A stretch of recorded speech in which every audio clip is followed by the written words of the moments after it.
बिस्मिल्लाहिर्रहमानिर्रहीम। अस्सलामुअलैकुम। Welcome to this important video. इस वीडियो के अंदर हम फोर्स एंड मोशन के इम्पॉर्टेंट टॉपिक यानी law of conservation of momentum को डिस्कस करेंगे। What is law of conservation of momentum? Conserve रहने का मतलब होता है किसी भी चीज़ का सेम रहना या कांस्टेंट रहना।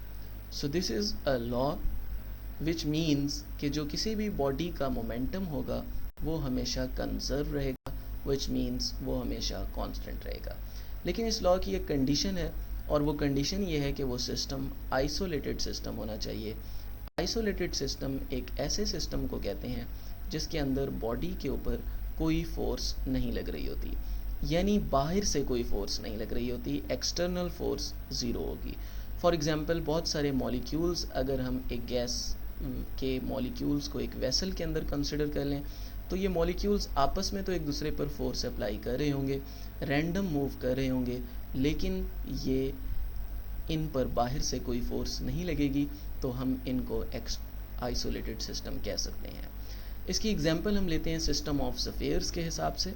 फॉर एग्जांपल, हमारे पास ये दो स्फीयर्स हैं जिनका कुछ मैस है m1 और m2। m1 v1 वेलोसिटी के साथ मूव कर रहा है और m2 v2 वेलोसिटी के साथ मूव कर रहा है। कुछ देर के बाद ये कोलाइड करते हैं और कोलिजन की वजह से ये अपने इम्पैक्ट को ट्रांसफ़र करते हैं। एक बॉडी का इम्पैक्ट दूसरी बॉडी तक ट्रांसफ़र होता है। सो अगर हम देखें तो इनकी वेलोसिटीज़ चेंज हो जाती हैं।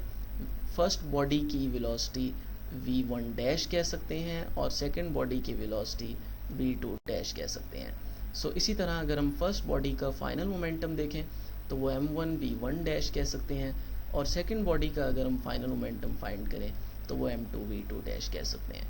तो इस लॉ के मुताबिक जो किसी भी बॉडी का टोटल इनिशियल मोमेंटम होगा, यानी अगर हम दोनों बॉडीज़ के मोमेंटम को ऐड करें तो वो इक्वल होगा टोटल फाइनल मोमेंटम के।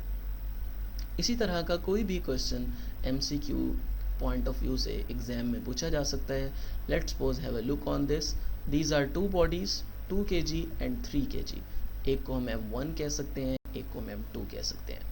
ये कुछ वेलोसिटीज़ से मूव कर रही हैं।